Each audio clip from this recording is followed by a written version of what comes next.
Okay, so today we're going to talk about critical thinking and how we can promote that through online discussions. So we'll focus on a couple of things. First, we'll take a moment or so to think about what is critical thinking and how does that skill develop. And then we're going to zoom in on the discussion prompts and how we can manage conversations effectively. So many different definitions exist out there. This just happens to be one that I like, and you can read it here. I'll give you a moment to do so.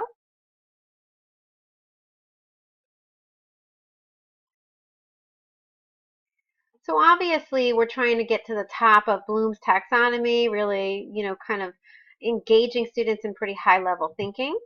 So how do we make that happen? Well, I've put together the process of becoming the critical thinker, and you can see at the bottom there are three foundational conditions. One is they need to have knowledge. It's very difficult to critically think about something if you don't have a good amount of background knowledge in that area. So that's one.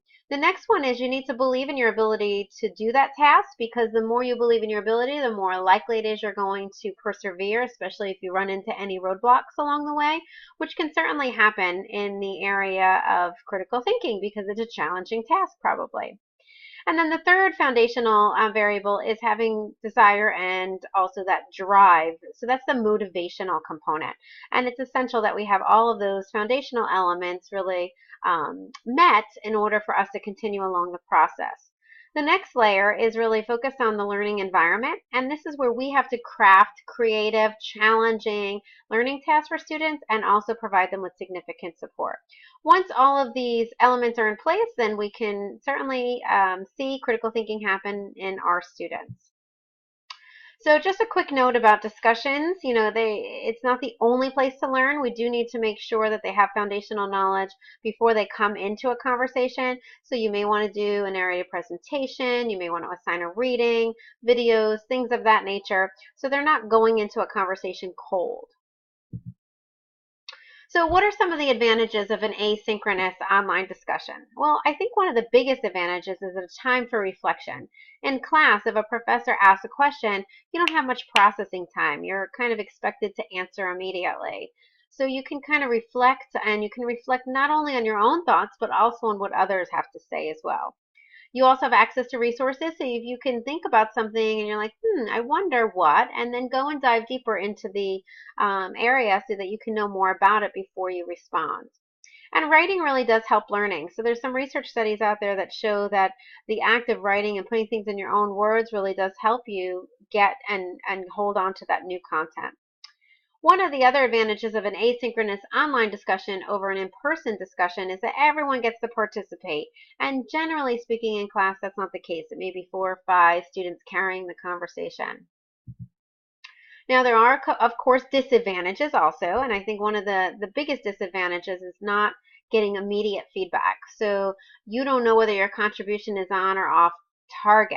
So in class, if you're off task or not on the right track, the professor's probably going to jump in and correct you immediately. So you do get that more immediate feedback in an in-person conversation. In addition, emotional engagement could be a little bit reduced, as well as you may not feel quite as connected to other students, and sometimes conversations can become a little repetitive in the online environment. It's less so in the in-person environment. So it's interesting that critical thinking is more likely in online discussions. There's been some research that shows that it's easier this method is more likely to produce that outcome. Not that it can't happen in person, but the online environment really, it allows for it in a more easy way, because again, you have access to reflection time and access to resources and things of that nature. So I just want to go over a couple of different studies. Walker and colleagues found that by both reading and contributing to the discussion boards, you can increase your academic performance. So it's not just your contributions, but also when you read what others have to say. Now, in order to create a community of inquiry, there are several different factors you want to consider. So one is teaching presence. Where are you going to teach? It can be in a conversation. It can be outside the conversation, in preparation for the discussion, can happen afterwards, but you need to make sure that teaching presence is there. And social presence. Students want to know you're in the class and that you're reading what they're writing. They don't want to feel disconnected from you. And then, of course, the cognitive presence is more that engagement factor. Are they thinking about it and feeling challenged and excited by the discussion? There's another way of thinking about online learning, and these are called the 3 E's, and Dixon put these together. And basically, you can see here experience, engagement, and evaluation. So again, what is the experience like? Have you built a sense of community? Do people know what the rules are for participating? Things of that nature. Engagement has to do with the content also. So how are they making connections to that material? Or what kind of formats are you using to really get students engaged and motivated to participate? And then evaluations, that feedback variable we talked about before, how it's really essential for students to know whether or not they're on the right track. Now, there are some things you can do before you even begin a conversation. So for instance, you might want to put together a list of expectations so students know what it is that you are expecting from them when they participate in a discussion.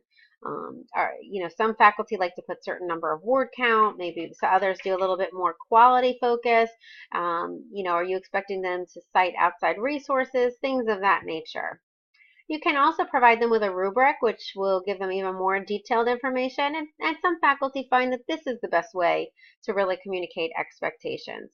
Either way, the goal is to really help students know what is expected of them during the conversation. Now, when you start off doing discussions, you may want to go like with a no stakes or low stakes model. So when they're beginning, let them learn from feedback before they are necessarily counted in the same way. This is particularly true, I think, at the undergraduate level for a student. Maybe it's their very first online class. So I always like to start with a getting to know you, kind of conversation that I usually don't grade at all, just to make sure everyone's comfortable with the platform. They know how to get onto the system and all the technology is working well. And it's a great chance for students just to get to know one another. Then you could also start with some low stakes where perhaps your initial assignments don't count quite as much as your later discussion prompts do. Again, so they have the benefit of participating without being penalized if they don't quite meet all of your expectations right from the start. Now let's focus in on question prompts, because this can really be the make it or break it with discussions. When our question prompts are weak, so are the conversations that follow. So we definitely want to make sure we have strong discussion prompts.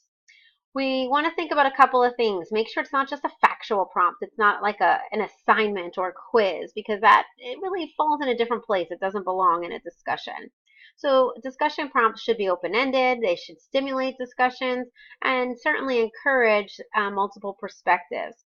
We also want to make sure that there's room for many contributors. So you don't want to do a prompt where after the first person presents their answer or response, there's nothing left for anyone else to contribute. So you want to set it up in a way that there's always ample room for others to make a significant and valuable contribution. So here are some guidelines I like to use, and I kind of use this almost as a self-reflective tool as a teacher. I ask myself, does the question directly relate to my learning outcomes? Because again, it's supposed to fit into the overall picture. So I want to always go back and revisit my outcomes.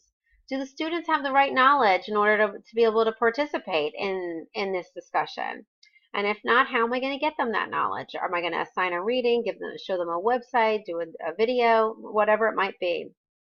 And then you want to see, like, are my questions high level where they're really integrating many different theories and concepts, or are they more simplistic and on the lower end of Bloom, which doesn't usually lead to a good quality conversation? You can also think about whether your question asks students to really delve into the text or other resources to be able to respond. Again, you want to make sure there's more than one answer, so usually discussions aren't about a right answer, but it's about looking at the evidence and sharing multiple perspectives. And again, the last one is making sure that others will have something to say, even if the first person to answer gives a really thorough response. So now once you've established your discussion prompt, it's important for you to think about your role in managing the conversation as it moves forward. So Grice actually has this kind of a theory that focuses on not just only the quantity, but the quality of the posts and the relevance and the manner. Let's take a closer look at this. So you can see here the quantity has to do with obviously how much information is being shared. quality is have we added to it? And this is a really important variable because we don't want students to just think that it's about a certain number of words or contributions in that way. And we also want to make sure that it's value added to the conversation, not just to the initial prompt, but is it flowing? Are they making references to things that other students have already discussed? Is it relevant?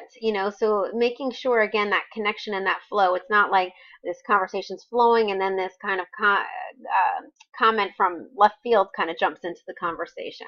And of course, it should be done in a professional manner. If it's for an educational reason, such as a course, you certainly want to make sure students are still using good writing skills and whatnot while they're engaged in the discussion. So here's another study that was done that focused on self-efficacy. So students who believed in their ability to successfully participate in the online discussion were more likely to have more posts and make more contributions. So we want to keep that in mind because if you recall, we looked at the process of becoming a critical thinker, and self-efficacy was one of those foundational conditions. So we need students to believe in their ability. And that's where those low-stake opportunities in the beginning of the semester come into play. It's a really great way for students to build their confidence when they're not getting graded and feeling so judged about their performance. So the question always is how much should you be involved as the instructor? And this really varies based on the course and the situation, maybe even the time of the semester. But I'm going to share with you just a couple of different ideas and thoughts. There's definitely some evidence out there that speaks to your involvement does increase student involvement. But how much? So let's take a closer look at it. There are some folks out there, such as Thompson, who caution us because if we get too involved, it can intimidate students to feel like they don't have something as worthy to contribute, or they're not sure how it's going to be interpreted. So by you being too involved, it sometimes actually reduces student involvement. So we have to be cautious about that. This study done by Morris and colleagues really looked at how a moderate amount of involvement was best. When it was really small, like the first bar graph you see on the left-hand side, the ones on the left are the students, and the ones on the taller bars, the ones on the left are the faculty, and the taller bars are the students. So when the moderator or instructor really didn't participate much, you can see students didn't either. When they participated a moderate amount, we had the highest level of student involvement. When they were really involved, they did not participate as much either. So again, this study suggests a moderate amount might be the best approach. In this particular study, they also looked at novice versus experienced instructors, and they found that more experienced instructors realized they need to be in the class making contributions. So, and that was linked to more student posts. Now, this was a really fascinating study because what this study found was that it may not be the actual number of posts that you make, but the amount of time that you as a faculty member spend in the class. Now, if you think about that for a minute, that makes a lot of sense because the quality of your posts are probably going to be higher if you've spent a lot of time reading and synthesizing what others are saying. So being in the class is really what matters most. Now, when you give a discussion, you want to try to get involved pretty early on because it could be that the conversation goes in the wrong direction or it is not following maybe the parameters that you set forth. So if you don't have a good, strong post in the beginning, you can see that other students will start to model after that weaker post. So you need to be able to step in and jump in and figure out how you're going to get them back on track. I usually like to give my feedback to the group as a whole so that all the students know that that post wasn't on track. Now, I don't do it in a way that's going to make a student feel bad. You want to be very cautious and sensitive to the fact that students don't usually like to get negative feedback. So we have to be cautious about how we deliver that feedback in a way that's not going to make them feel bad, but will help them do better on the next time. And of course, you can provide formative feedback to the class as a whole. So once in a while, I'll jump in and I'll just be like, wow, this conversation's off to a great start. Or I might be like, I'm watching the discussion and it seems like we might have gotten off target here. This is a good side conversation, but let's make sure we get back to the initial prompt that focused on whatever the topic was. And it's really a great way to help students know if they're on board is just positively reinforce them also in the group atmosphere so that everyone knows, yes, that's what you were looking for. So that was a great way to link the text to this outside research. And I love how you connected it back to what this other student said as well. That kind of feedback can really be helpful to students. So now we talked a little bit about how much you should be involved. Now we need to think about, well, how should you be involved? I love the Socratic question approach. So in addition to providing some feedback, you may want to also use Socratic questions throughout the process. I like to share these with students ahead of time, as you know, because I think this is a great way for students to also continue the conversation going. So it's not just for you, but also for students. One other trick that you might want to pick up on, when I first started teaching online, I used to just kind of throw almost like all my questions at once in the prompt, and then I didn't have anything else to really offer as the conversation went on, and it kind of came to a dead halt about midweek. And what I decided to shift was I put the initial prompt, and then I would identify some potential follow-up questions. Some of those emerge naturally from the conversation, but there's also sometimes opportunities that other follow-up questions you would probably ask if it was an in-person class. So just hold those back in the beginning and just kind of scoot it into the conversation when it fits, so that when students are engaged in this conversation, they'll start to discover that it's not really just about the initial prompt, it's really about the whole conversation. And as it develops, they're going to dive into lots and lots of content in a pretty sophisticated way. Peers as moderators can be fabulous, but we really do need to make sure that you have support and scaffolding. So I certainly hope that you'll see that built into this course. And if you need more than what's already structured in, please reach out. And what we have seen in the research is that peer feedback and peer involvement as moderators can really increase student motivation and involvement. So it's great to get students involved in the process as well. So when you are figuring out how that teaching presence can find a way into the conversation, think about a couple of different ways. One is you can certainly correct any inaccurate content and reinforce accurate content, of course.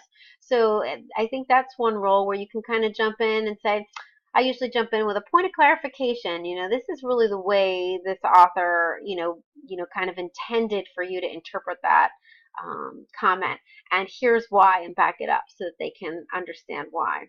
And you as the expert need to remember that you can make contributions and make links, and that's why when you go back to the more time you spend in the class, the easier it will be for you to bridge the different components together, make those links that may not be obvious to a student who is new to the field.